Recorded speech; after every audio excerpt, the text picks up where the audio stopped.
सुप्रभात बच्चों, आज हम आप लोगों के सामने गैर गाइडेंस प्रोग्राम में आपका स्वागत करते हैं। आज हम लोग जिस टॉपिक की चर्चा में डिस्कस करने वाले हैं वो क्लास 9 का चैप्टर है cell, fundamental units of life. इस चैप्टर को आपको पढ़ने से डिफरेंट टाइप्स के पैरामेडिकल कॉलेज है, डिफरेंट टाइप के कंपटीशन जैसे पैरामेडिकल एग्जामिनेशंस और भी नीट एग्जाम्स, सभी में आपको ये टॉपिक्स में क्वेश्चंस अधिक से अधिक क्वेश्चन पूछते ही हैं, हर एक साल आते रहते हैं। तो इसको डिस्कस करने के लिए हमने जो चैप्टर का कुछ टॉपिक्स जो है स्टार्टिंग लिए है, उसका थोड़े थोड़े करके आपको उसके बारे में एक्सप्लेन करके उसके साथ साथ हम एमसीक्यू क्वेश्चंस और बहुत से क्वेश्चंस देते जाएंगे जिससे आपको हेल्पफुल मिलेगा। आज हम जिस टॉपिक के बारे में चर्चा करने वाले हैं इसके अंतर्गत वो है फंडामेंटल यूनिट्स ऑफ टाइप्स के जो जीवन की आधारभूत इकाई है उसका पहला टॉपिक्स है आपका इंट्रोडक्शन बताएंगे। देन आफ्टर उसके बारे में उसके आविष्कार एवं अनुसंधान के बारे में, फिर सेल थ्योरी इसका क्या है, किसने डिस्कवर किया था उसके बारे में, लास्ट में मैं इसके रिकॉल क्वेश्चंस भी करूंगी। ये आप देख सकते हैं different types of cells, animal cell, plant cell और बैक्टीरियल सेल्स।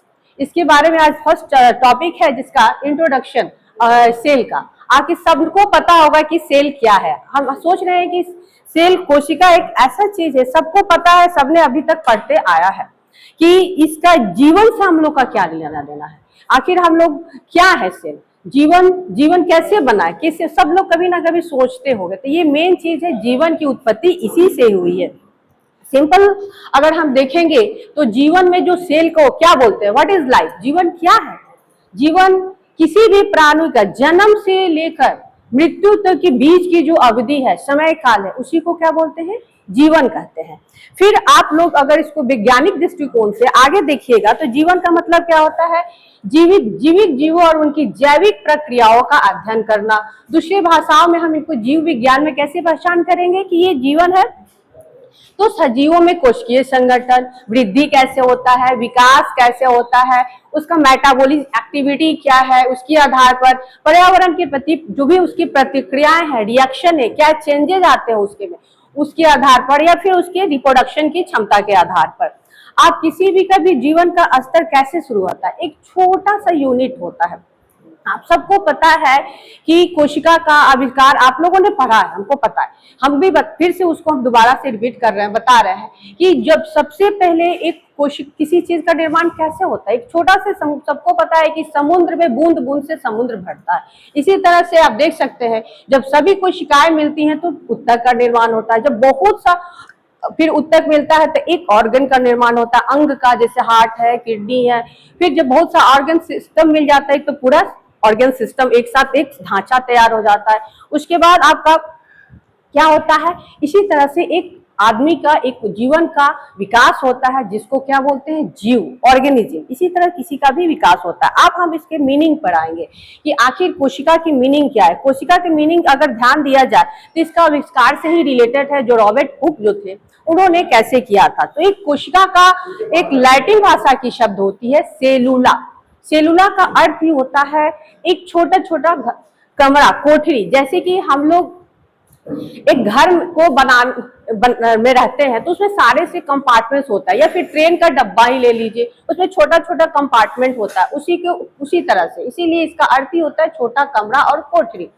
और आप देख सकते हैं इसका आविष्कार के बारे में जब हम लोग डिस्कस करेंगे तो वहां इसके बारे में बताएंगे। ये छोटे छोटे जो खंडक दिख रहा है ये क्या है, कोशिका है। यही सारा मिल जाता है तो एक पूरा सा उत्तक का निर्माण होता है। आप इसका एक्सप्लेनेशन आप पढ़ लीजिए, फिर हम दोबारा रिपीट कर देते हैं कि कोशिका, कोशिका एक जैविक कोशिका मूल रूप से एक अर्धपारगम्य कोशिका झिल्ली सेलेक्टिवली परमेबल मेम्ब्रेन से बनी होती है जो साइटोप्लाज्म से क्या होता है, घिरा हुआ रहता है। इसमें जो ये दिख रहा है ये सारा जो क्या है, इसमें डॉट स्ट्रक्चर होना चाहिए, वो क्या होता है, साइटोप्लाज्म से। उसमें क्या होता है, आनुवंशिक पदार्थ होता है। आनुवंशिक पदार्थ क्या होता है, जेनेटिक मटेरियल, जिसको हम कहते हैं कि पीढ़ी दर पीढ़ी होने की जो जिसमें जो क्षमता होती है, जैसे कि आप लोगों को पता ही है डीएनए, ठीक है। दूसरे शब्दों में कोशिका जीव द्रव प्रोटोप्लाज्म की बनी एक रचना है जो जिसमें विभिन्न रासायनिक तत्व संयोजन करके यौगिक के रूप में उपस्थित रहते हैं। अकार्बनिक यौगिक मुख्यतः से जल और लवण के रूप में, कार्बनिक यौगिक कम से कम प्रोटीन, वसा, कार्बोहाइड्रेट्स के रूप में, न्यूक्लिक रूप में रहते हैं। आप नीचे इसका स्ट्रक्चर देख सकते हैं। ये जो है क्या है, एक मान लीजिए कोई कोशिका ही है, इस जो डॉट डॉट आपका जो दिख रहा है बूंदा बूंदा घेरा, ये डेंसली रहता है, यही आपका साइटोप्लाज्म है। बीच में क्या रहता है, न्यूक्लियोप्लाज्म, जिसमें क्या होता है डीएनए और आरएनए जो जेनेटिक मटेरियल जोड़ने का काम करता है। दोनों को कंबाइंड रूप में देखा जाए यही क्या होता है, टोटल न्यूक्लियोप्लाज्म और साइटोप्लाज्म मिलकर प्रोटोप्लाज्म का निर्माण करते हैं। ये याद रखना होता है, कभी कभी क्वेश्चन में ऑब्जेक्टिव में इस टाइप से भी पूछ देता है। प्रोटोप्लाज्म है, जीव द्रव है, क्या है, ऑप्शन दिया रहता है न्यूक्लियोप्लाज्म, साइटोप्लाज्म, ए और बी और डी। तो उसमें ये सिर्फ ए या बी नहीं देना है, दोनों को देना है, न्यूक्लियोप्लाज्म और साइटोप्लाज्म। फिर हम इसको एमसीक्यू क्वेश्चंस में भी आपके दिए रहेंगे, उस वहां से आपको इसको समझाएंगे। अब हम अब कोशिका के परिभाषा पे आते हैं कि कोशिका की परिभाषा क्या होती है। कोशिका की परिभाषा क्या होता है, अब तो जानेंगे कि कोशिका क्या है, एक छोटी इकाई है। तो इसको हम लोग आराम से एक परिभाषा के एक टर्म में बोल सकते हैं, कोशिका सजीवों की संरचनात्मक और क्रियात्मक इकाई है। कोशिका सजीवन के शरीर की संरचनात्मक और क्रियात्मक इकाई है, या कोशिका जीवन शरीर की मौलिक इकाई है, the fundamental units of life. या फिर कोशिका में क्या होता है, प्राय स्वतः जनन का समर्थ भी रखती है। कोशिकाओं के भीतर ही वो सारी क्रियाएं होती है जो एक जीव को जीवन प्रदान करने के लिए आवश्यक होती है। अब नेक्स्ट आपका आएगा, कोशिका के अध्ययन को तब क्या कहा जाता है। मान लीजिए सबका अध्ययन किया जाता है, इतना बड़ा चीज है, तो इसके लिए वैज्ञानिकों ने क्या किया, सबका ब्रांचेस शाखाएं बांट दिया। तो उसी तरह से ये कोशिका के अध्ययन जिसके अंतर्गत किया जाता है उसको कोशिका विज्ञान या कोशिका जैविकी और सेल बायोलॉजी या साइटोलॉजी कहते हैं दूसरी भाषा में। अब हम लोग इसके नेक्स्ट टर्म में आएंगे, उसकी आविष्कार के बारे में, आखिर सेल की डिस्कवरी कैसे हुई, किसने की, और उसके डिस्कवरी के बाद और कौन कौन चीजों की डिस्कवरी हुई, उसके बारे में डिस्कस हम थोड़ा एक्सप्लेन आराम से करेंगे। पहला है रॉबर्ट हुक। रॉबर्ट हुक कौन थे, यही वो शख्स थे, वही वो वैज्ञानिक थे जिन्होंने सबसे पहले कोशिका को देखा था, और इन्होंने ही नाम दिया था उसको। छोटे छोटे कमरे को देखा था, कहाँ देखा था, वो अपने एक आविष्कार कर रहे थे। आविष्कार के दौरान ही उन्होंने एक बोतल के कॉर्क की जो ढक्कन होती है उसको उन्होंने अपने खुद का बनाया हुआ माइक्रोस्कोप था उन्होंने उस समय का, उसमें उन्होंने देखा था कि उसका शेप कैसा था, आकार कैसा था, मधुमक्खी की छत्ते की आकार का था, और उसी को उन्होंने उसका नाम कोशा दिया था। बाद में उनके इस पुस्तक को मैंने जो इन्होंने खोज किया, इसके पुस्तक में भी छपी थी, उनका माइक्रोग्राफिया नाम का पुस्तक था। ये टर्म हमेशा याद रखिए, पुस्तक का नाम माइक्रोग्राफिया, ये मैक्सिमम पूछ देता है, आदमी ध्यान से नहीं देखता है, नहीं पढ़ पाता है तो छूट जाता है। ये माइक्रोग्राफिया पुस्तक में इनकी डिस्कवरी के बारे में छपा था। और जो कॉर्क की जो पतली लेयर थी, वो छत्ते मधुमक्खी जो थी, वो किस चीज की बनी हुई थी, मृत कोशिकाओं की सेल की बनी हुई थी। बाद में फिर उन्होंने कोशा भित्ति के आधार पर ही कोशा शब्द उसी के आधार पर दिया था। बाद में फिर एक अनदर वैज्ञानिक है जिनका नाम था एंटोनियो वान लीeuwenhoek। ये एक शख्स थे, वैज्ञानिक थे। इन्होंने तो रॉबर्ट हुक ने तो मृत कोशिकाओं को सेल पर किया था, लेकिन इन्होंने किस पर किया, जीवित कोशिकाओं की खोज पर अध्ययन किया था। एग्जाम्पल्स फॉर बैक्टीरिया देख सकते हैं, प्रोटोजोआ। ईयर कौन सा था, 1674 ईस्वी में देखा था। और उन्होंने दांत का जो खरोच कर उन्होंने अपने माइक्रोस्कोप में देख के उसका स्ट्रक्चर का अध्ययन किया था, तो देखा कि स्ट्रक्चर उसका कैसा था, सेम वही था, मधुमक्खी की छत्ते के आधार कोष्ठक बना हुआ था। बाद में फिर ऐसी डिस्कवरी होते गई कि केंद्रक का आविष्कार हुआ। केंद्रक का आविष्कार किसने किया, रॉबर्ट ब्राउन ने 1831 ईस्वी में किया। फिर नेक्स्ट आप स्ट्रक्चर देख सकते हैं, रॉबर्ट हुक द्वारा कोशिका का स्ट्रक्चर कैसा था, ये आप लोग की बुक्स में भी है, आप वहां से भी ध्यान दे सकते हैं। फिर आखिर बाद नेक्स्ट में आए प्रुंकट्रीजे। प्रुंकट्रीजे इन्होंने क्या किया था, इन्होंने प्रोटोप्लाज्म थ्योरी के सिद्धांत को उसके पर उन्होंने अपना मतवाद दिया था, उनके बारे में बताया था। ईस्वी था 1839, ये याद रखिएगा, ईस्वी भी पूछता है। और ध्यान रखिएगा कौन थे, प्रुंकट्रीजे ने किया था, जीवद्रम नाम दिया था। फिर बाद में इसके बाद और भी रिसर्च होते गए, तो फिर दो वैज्ञानिक आए जिन्होंने क्या किया, एक वैज्ञानिक ने क्या किया, पौधों पर अपना अध्ययन कर रहे थे। उस दौरान उन्होंने जो रचना थी तो उनका नाम था शेल्डन। 1838 में उन्होंने पौधों पर अध्ययन करके बताया था कि उनका शरीर जो क्या होता है, संरचनात्मक इकाई होती है जो छोटे छोटे वही कोष्टक से बना हुआ रहता है, कंपार्टमेंट आता है। फिर बाद में इसी तरह स्वान ने जंतुओं पर अध्ययन करता है, तो उस दौरान उन्होंने कोशिका को देखा था। इसी तरह से सेल थ्योरी का आविष्कार हुआ था। शेल्डन और स्वान जो है दोनों ने एक वैज्ञानिक बॉटनिस्ट थे। ये भी पूछता है कभी कभी एग्जाम में कि ये शेल्डन जो थे कौन थे, तो बॉटनिस्ट थे, वनस्पति विज्ञान के जनक थे। और स्वान कौन थे, जंतु विज्ञान के जनक थे। ये भी ध्यान रखना है और याद रखते रहे, क्योंकि यही सब छोटे छोटे एग्जाम्स में आते हैं। बाद में इसी तरह रिसर्च में वाटसन और क्रिक ने 1953 में डीएनए के स्ट्रक्चर का डबल हेलिक्स संरचना के बारे में घोषणा की थी। जब हम लोग क्रोमोसोम पढ़ेंगे, डीएनए का स्ट्रक्चर पढ़ेंगे, वहां इसके बारे में विस्तार से देखेंगे। फिर बाद में रुडोल्फ विर्चो 1855, इन्होंने वहां इसके बारे में कुछ, हाँ यही जो है रुडोल्फ विर्चो का जो सिद्धांत था, जो सेल थ्योरी थे, उसी को इन्होंने बाद में और थोड़ा विस्तार मॉडिफाइड रूप में दिया था, जिसको उन्होंने क्या किया, तो ओमनी सेलुला ई सेलुला, ये टर्म भी एग्जाम में बहुत पूछता है।